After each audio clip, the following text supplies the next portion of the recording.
네, 안녕하십니까. 자, 오늘 저녁 11시 파월 연준의장 연설이 그 잭슨홀에서 있을 것 같습니다. 네. 자, 이 파월 의장의 연설을 앞두고 시장은 옆으로 수평 횡보를 했습니다. 네. 어, 파월 의장의 연설을 무시할 수 없는 거죠. 네. 어디로 갈까? 네, 이렇게 되는 거죠. 그래서 그 예상을 앞두고 시장이 이제 바짝 그 긴장을 하고 있다. 어, 그래서 어제 뭐 테슬라도 뭐 비슷한 흐름을 보여줬습니다. 음,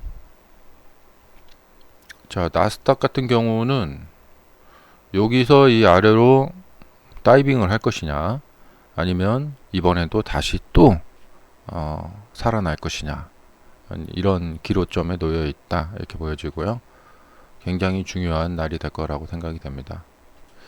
기본적으로 밑에 이제 공간이 많이 비어 있기 때문에 확률적으로 보면은 하락할 확률이 높습니다. 자, 그리고 이제 거시적으로 봤을 때 우리가 이제 역사를 이렇게 되돌아보면은 한번 되돌아볼 필요가 있죠. 예. 기억이 나는 게 이 21년 여름에, 그 전까지는 그때 8월인 것 같아요. 기억에 이 8월에 계속 많은 언론이나 전문가들이 물가가 너무 급격히 오르고 있다. 그래서 이것을 막기 위해서 금리 인상을 빨리 해야 된다. 근데 그런 이야기가 여기서부터 이렇게 나왔는데 한 6개월, 7개월 이렇게 시간을 끌면서 계속 고집스럽게 파월 의장은 뭐 이 정도 물가 오르는 것은 괜찮다 하면서 금리 인상을 당장 막 급하게 할 필요는 없다. 그렇게 말을 하다가 8월에 갑자기 말을 바꿨어요. 물가가 좀 높은 것 같다. 그래서 그럼에도 불구하고 바로 금리 인상을 하지 않고 일단 테이퍼링을 해서 유동성을 좀 줄이겠다.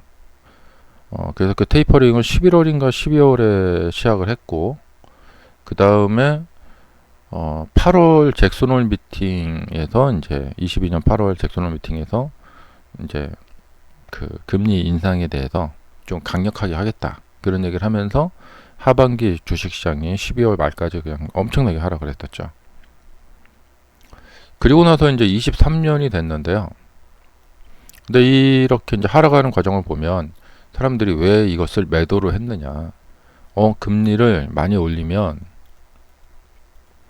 시중의 돈이 줄어들죠. 예.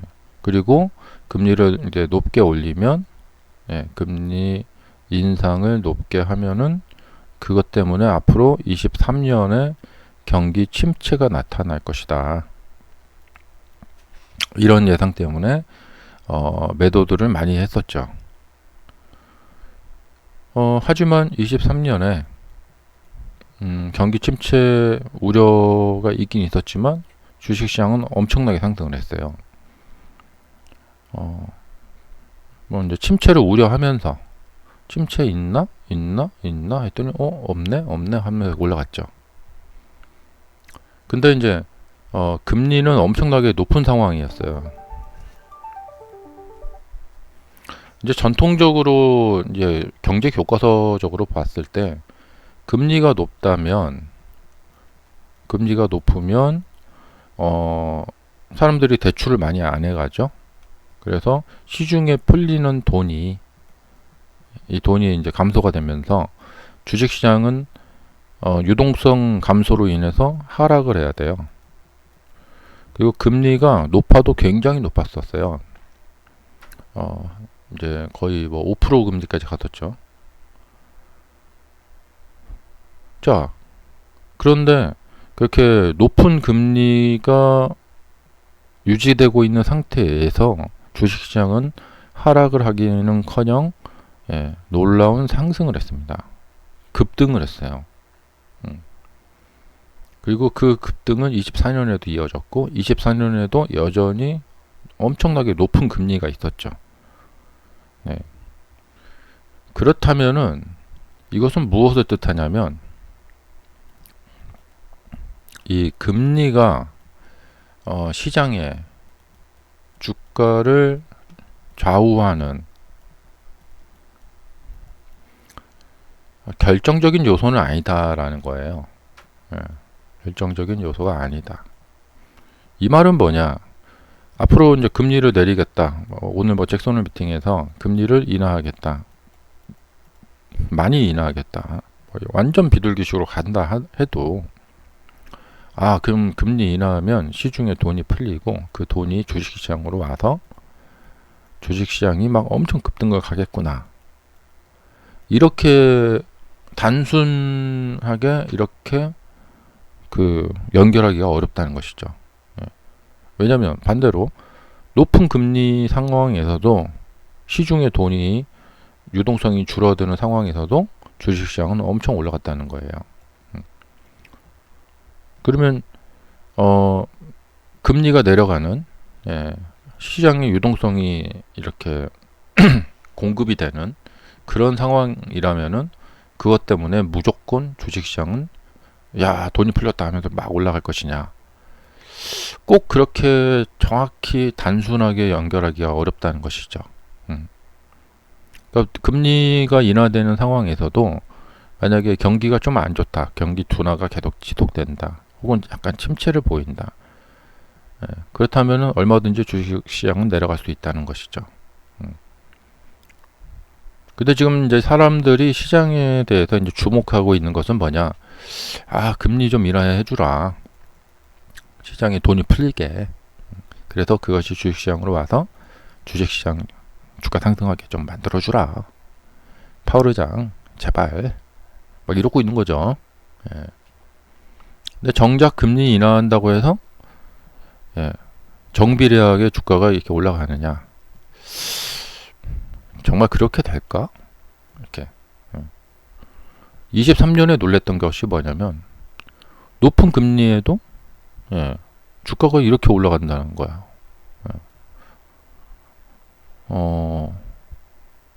그리고 기업들의 실적도 괜찮았다는 것이죠. 그래서 이렇게 뭔가 이제 경제 이론으로 막 이런 것들을 이제 분석을 하려니까 이게 잘 안 맞는 거예요. 그러면 차라리 그냥 수급, 그냥 주가 상태, 자 이런 걸로 하면 이제 분석을 하는 게 낫겠다 이런 것이죠. 자 주가가 정말 엄청나게 기록적인 상승을 보였었고 그 다음에 테이퍼링이 시작이 됐고 그 다음에 금리 인상을 하고요. 그런데 주가가 기록적인 상승을 하지 않고 뭐 이러고 있었다. 근데 이 상태에서 금리 인상을 했다. 그럼 그것 때문에 금리 인상하니까 시중의 돈이 줄어드니까 그러니까 내려가야겠구나. 이렇게 갔을까요? 저는 오히려 그런 것보다는 주가가 상승한 거에 대한 반응으로 하락이 나타난 것이었고 하락이 나타난 거에 대한 반응으로 주가가 상승 반응이 나타난 것이었고 그 다음에 24년의 이 상승도 우리가 이제 경험을 하면서 23년과 24년의 상승을 경험하면서 고금리 상태에서 주식시장을 밀어올릴 자금이 필요한데 코로나 때 풀린 자금 때문일까요? 시중의 자금은 그러니까 시중의 자금 상태는 금리를 올리건 금리를 내리건 큰 금리의 영향을 받지 않는다는 거예요. 그냥 항상 자금은 풍부하다는 거죠. 항상 자금은 지금 이제 코로나 때 풀린 돈의 여파로 자금은 항상 풍부하다. 자, 엄청나게 큰 코인 시장이 생겨도 거기다 코인 시장도 막 급등했죠. 코인 시장을 밀어 올릴 자금, 예. 그 다음에 이제 채권 이자가 높잖아요. 그래서 MMF 펀드, 자, 채권 쪽에 투자하는 이 MMF 펀드에 돈이 또 몰리죠. 예, 미국 달러가 강세고. 그러니까 뭐 이것도 있고, 뭐 선물 시장, 옵션 시장, 그 다음에 뭐 기타 등등 막 있죠. 뭐 ETF 막. 예. 그러니까 주식 시장도 보면 무슨 ETF 해갖고 종목들이 계속 IPO를 해요. 계속 늘어나요. 예. 근데 그 늘어나는 것을 다 밀어 올려도 남을 만큼의 돈이 시장에 사람들에게 풍부하게 자금이 있다는 거죠. 그래서 고금리가 됐건 저금리가 됐건 시장이 돈이 없어서 주가가 못 움직이지는 않는다는 거예요. 고금리 상태에서도 밀어 올리려면 충분히 밀어 올릴 수 있다. 그러니까 지금도 보면 올해도 보면 엄청나게 고금리고 뭐 물가도 좀 높고 뭐 되게 주식 시장이 호의적이지 않은 환경이에요. 그럼에도 불구하고 사상 최고치를 경신하고 있죠.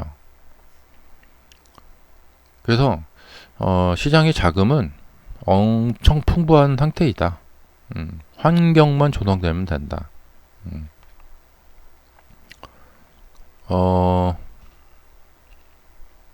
그래서 앞으로 그러니까 파월 의장이 이 금리 정책을 어떻게 가져가건 말건 이제 그것을 기준 삼아서 미래의 주식시장을 판단하는 것보다는 이것은 그냥 뭐 약간의 어떤 참고사항 정도고 오히려 주가 상태, 주가가 이제 지금 과도하게 올라가 있는 상태냐, 그럼 이후에 조정을 대비해야 되고요. 또 이렇게 조정이 왔을 때는 또 이렇게 반등할 수 있기 때문에 저가 매수 이런 것도 이제 생각을 해봐야 되고, 큰 틀에서 봤을 때 앞으로 주식시장이 그냥 계속 이렇게 올랐다 내렸다 계속 이럴 것 같습니다. 그렇기 때문에 이렇게 오른 상태에서는 좀 하락 대비해야 되고요. 또 주가가 좀 이렇게 뭐 내려온다 그러면은 나중에 반등을 위해서 이제 저가 매수 그것을 또 염두에 두고 봐야 되겠고.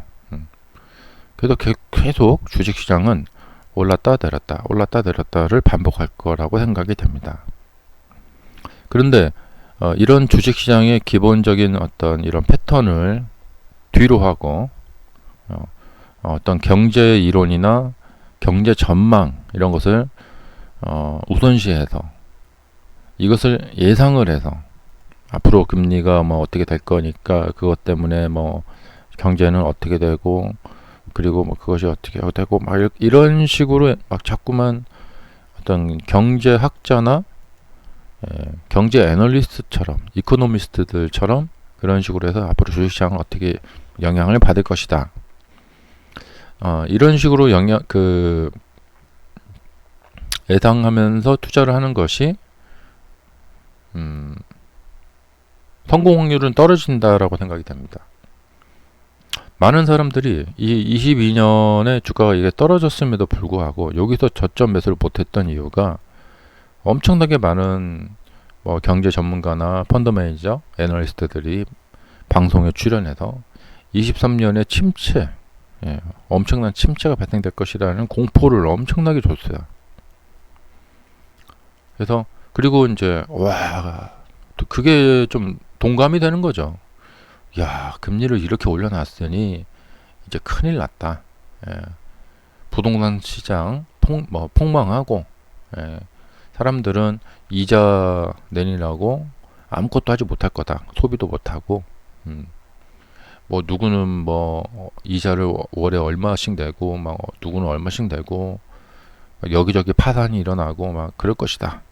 더 추가적인 막 이렇게 하락이 갈 것이다. 예. 자, 이게 이제 주식시장에서 많은 어떤 교훈을 주는 건데, 정답은 뭐냐면 내가 가장 잘할 수 있는 것을 집중하는 게 좋아요. 내가 경제학자도 아니고 이코노미스트도 아닌데 유튜브 같은 거 많이 찾아보면서 이 사람이 이런 얘기하고 저 사람이 저런 얘기하고 뭐 증권회사 이사가 무슨 이야기하고 예, 어떤 뭐 펀드 매니저가 이런 얘기하고 막 그런 자료들을 막 영상들을 엄청 찾아본단 말이죠. 그런데 그런 사람들의 이야기를 종합해서 그것을 비교 분석해서 내가 그걸로 예상 투자를 해서 매매를 그동안 잘해왔는가, 이게 나의 분석의 어떤, 나는 이런 분석을 잘하는 나의 이 특기가 있는가. 그래서 앞으로 그러면 계속 이런 식으로 투자를 해야겠다. 그리고 그렇게 했을 때 적중이 잘 되고 돈을 잘 벌어왔다. 그렇게 하면 된다는 것이죠. 근데 그러지 못했다가 어떤 상황이 와서 위기 상황일 때는 영상을 엄청 찾아봅니다. 그러면 왠지 사람이 거기에 좀 이렇게 귀가 쏠려요. 예. 그럼 나 사면 안 돼, 이거 매수하면 안 되겠구나, 막 이렇게 된다는 것이죠. 그런 것보다는 뭔가 그래도 비교적으로 내가 가장 잘할 수 있는 그 방식에 투자를 하는 게 좋아요. 그런데 계속 뉴스 같은 거에 집중을 하고 이 사람 말 듣고 저 사람 말 듣고 자꾸 막 그 뉴스에 집중을 해서 유튜브 같은 걸 집중을 해서 거기에서 또 이렇게 양복 입고 넥타이 메고 탁 나와서 굉장히 막 정밀한 분석을 해주는 그런 내용들을 보면서 투자가 굉장히 헷갈려질 수 있다는 것이죠.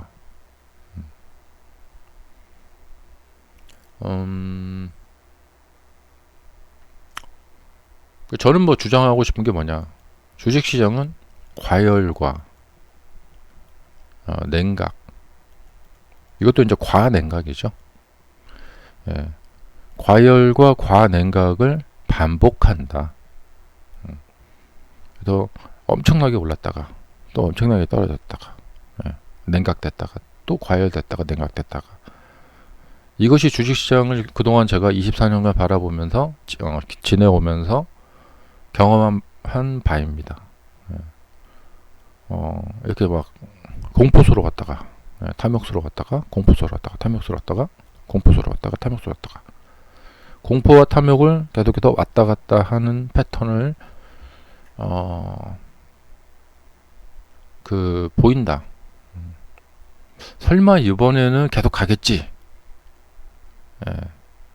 근데 그런 경우 별로 없더라고요.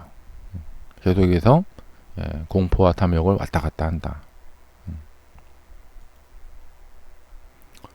그래서 이제 그런 거예요. 지금이 뭐랄까 어떤 상황인가? 탐욕 상향 상황이에요. 그리고 이렇게 지금 이렇게 뭐냐면 좀 쉽게 보려면 120선 있죠. 이 주봉의 120선. 이 주봉의 120선 밑으로 내려와 있으면 여기는 저평가, 위쪽에 있으면 고평가예요. 뭐 그렇게만 봐도 얼추 대략 매매를 잘 할 수 있습니다. 하지만 이렇게 저평가 됐을 때 살려고 하는데 이걸 못 사게 하는 게 누구냐? 계속 딱따구리처럼 나불나불 되는 그 전문가들, 그 사람들입니다. 자, 감사합니다.